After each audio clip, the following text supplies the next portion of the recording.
할 수 있어도 못하는 척을 하라. 정도의 차이는 있지만 인간은 누구나 다른 사람에 대해 우월감과 열등감을 동시에 가지고 있다. 자신이 남보다 못하다고 분개하는 한편 조금이라도 자신이 위에 있는 것처럼 생각되면 자만하고 싶어하는 마음도 있다. 자신의 능력을 다른 사람에게 인정받고 싶다고 생각하는 것은 인지상정이다. 하물며 오늘날은 자기 PR 시대다. 가만히 있으면 인정받기는커녕 뒤처지게 되는 것 아닐까 불안해진다. 따라서 매사에 자기 PR을 하여 자기의 재능을 과시하는 일이 유행하고 있다.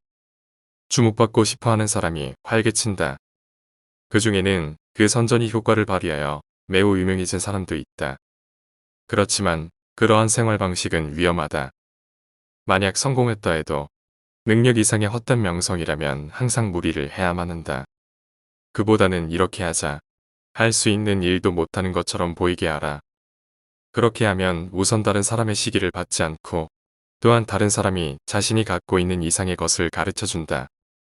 그리고 자연히 그 재능을 인정받게 되었을 때는 한층 더 빛난다. 좋은 점은 있어도 나쁜 점은 없다. 이것이 손자가 말하는 속임수의 하나이다. 필요해도 필요 없는 척을 하라. 이것도 속임수의 하나인데 응용 범위가 매우 넓다. 가장 일상적인 것을 예로 들면 물건 값을 깎을 때 본능적으로 사용하는 방법이다.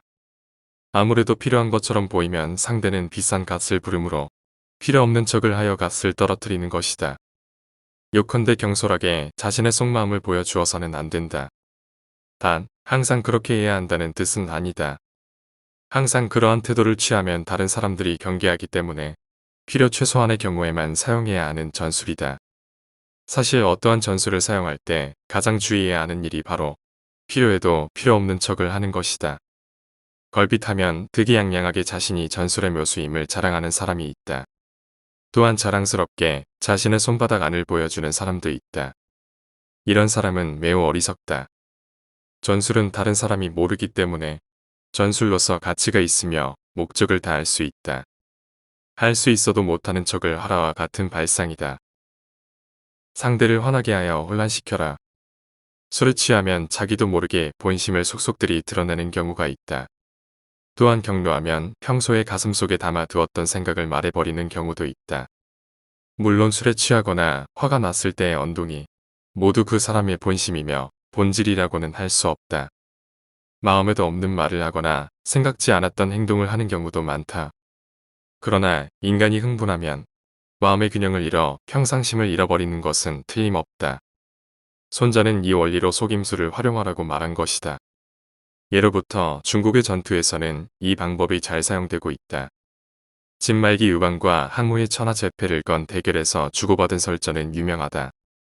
이 원리는 상대를 쓰러뜨리는 경우뿐만 아니라 상대의 마음의 벽을 허물려고 하는 경우, 그 상대의 정체를 간파하려고 하는 경우, 상대를 분발하게 하려는 경우 등 다양하게 활용할 수 있다. 자신을 낮추어 상대를 자만하게 하라. 이 전술을 실행한 것이 기원전 6세기에서 기원전 5세기, 고대 중국의 대드라마인 오나라와 월나라의 전투다. 서로 승패를 반복하여 상대에 대한 복구심을 계속 가지고 있었기에 가시나무 위에서 자며 통증을 느끼고 슬개를 핥으며 괴로움을 잊지 않았다는 일화로부터 와신상담이라는 고사성어를 만든 이 항쟁은 십수년에 걸쳤다. 마침내 월나라의 수도가 점령되어 오나라의 속국이 되자마자 월왕부처는 오나라의 도읍으로 가서 오왕부처의 신하가 되어 섬긴다. 월나라는 일체의 저항을 그만두고 여러 가지 조공을 바쳤으며 절세 미녀까지 보내 오왕부처의 관심을 샀다. 사실 이는 자신을 낮추어 상대를 안심시키라는 월나라의 어진시나 범여의 작전이었다. 한편 그들은 착실히 국력을 충실하게 쌓아 기회를 노렸다. 이 작전은 예상에 딱 들어맞아 이윽고 형세는 역전하여 오나라는 멸망하고 말았다. 손자의 이 병법 자신을 낮추어 상대를 교만하게 하라는 노자가 말한 섭리에 근거한다. 장차 움츠리고 싶으면 우선 퍼주어야 하고 장차 약화시키려면 우선 강화시켜야 한다. 반대로 생각하여 서투른 사람을 주의하라. 결코 우쭐해져서 자만해서는 안 된다. 100번 싸워 100번 이기는 걸 최선이라 하지 않는다. 싸우지 않고 상대를 굴복시키는 것이 최선이다. 100번 싸워서 100번 이겼다고 해도 그것은 최상의 승리라고는 할 수 없다. 싸우지 않고 상대를 굴복시키는 것이야말로 최상의 승리다. 손자의 가장 유명한 말이며 손자병법의 진수를 나타내는 말이다. 비록 항상 승리했다고 해도 싸우는 데에는 희생이 따르는 법이다. 또한 100번 이겼다고 해도 100일째에는 질지도 모른다. 싸움은 그 자체가 목적이 아니라 하나의 수단에 지나지 않는다. 그렇다면 싸우지 않고 목적을 달성하는 것이 최상이다. 인간은 자칫하면 눈앞의 것에 사로잡히기 쉽다. 어떤 목적을 위해 무언가를 하여 몰두하게 되면 하고 있는 일 그 자체가 목적이라고 착각해버리고 만다. 나무를 보고 숲을 보지 못하게 되어 버리는 것이다. 매사를 객관적으로 보고 근원으로 거슬러 올라가는 사고방식이 필요하다. 나라를 지키기 위한 군비가 국가를 위협하는 것은 난센스다. 이러한 이유로 최상의 전쟁 방법은 뭐가 된다. 전쟁에서 최상책은 정략에 따라 적을 굴복시키는 것이다. 그 다음은 적의 동맹관계를 끊어 고립시키는 것이다. 그 다음이 교전하는 것이며 적의 성을 공격하는 것은 가장 나중이다. 중국인은 매우 싸움을 좋아하지만 치고받고 싸우는 것은 경멸한다. 설전, 그것도 제3자에게 상대의 나쁜 점을 하소연하는 것이 그들의 방식이다. 외교전에서도 그러하며 거리의 싸움에서도 구경꾼에게 하소연한다. 가두에서 큰 소리로 떠들다라는 수로가 있을 정도다. 동맹을 끊어 상대를 고립시키기 위한 방법이라고 하겠다. 적이 스스로 나아가 이쪽으로 오도록 하려면 이쪽으로 오면 敵이 있다고 생각하게 만들어야 한다. 상대를 강제로 움직이게 하는 것이 아니라 자발적으로 움직이게 되는 상황을 만들어내는 시형지술의 강론이다. 그럼 어떻게 하면 자발적으로 움직이게 될까? 인간의 동기에는 여러 가지가 있다. 그 중에서 가장 효과적인 것이 이익이다. 물질이든 정신이든 사람은 자기에게 이익이 있으면 나서서 움직이려고 한다. 욕심이 많은 상대일수록 움직이도록 만들기가 쉽다. 욕심이 없는 사람에게는 잊기가 도움이 되지 않는다. 사기는 비난받아야 할 행위이지만 피해자에게 욕심이 없다면 걸려드는 일도 적다.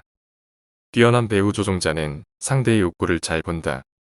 단, 모든 경우에 모든 사람이 이익에 따라 움직인다고 생각하면 잘못이다. 인간의 동기는 단순하지 않다. 이익 이외에도 정의감, 화, 자존심, 정, 영의심 등 사람을 행동으로 몰고 가는 동의는 복잡다기하다.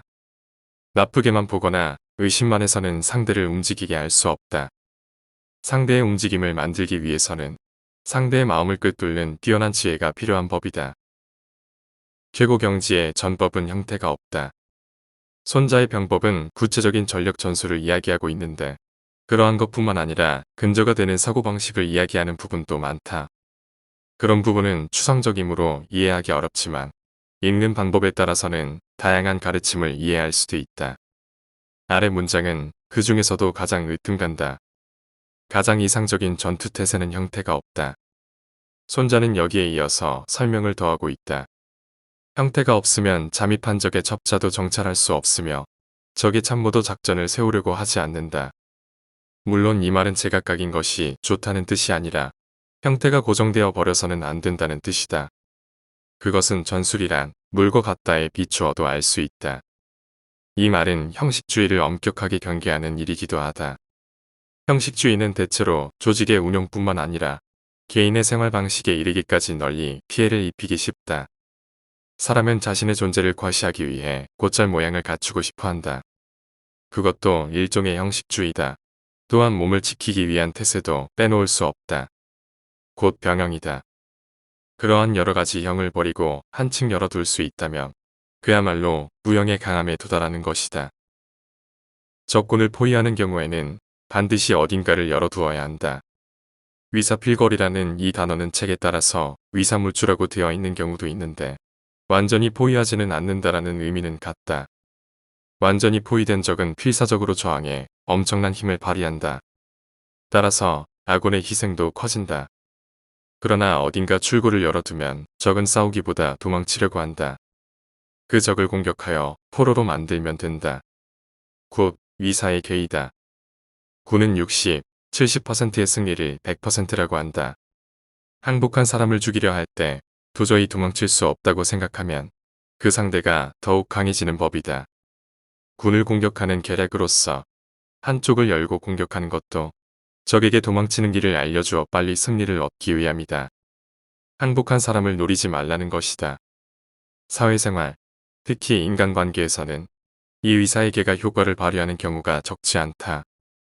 예를 들어 사람을 꾸짖어야 할 때 윽박 지르고 시끄럽게 소리만 지르면 상대는 반성하기보다 반발할 것이다.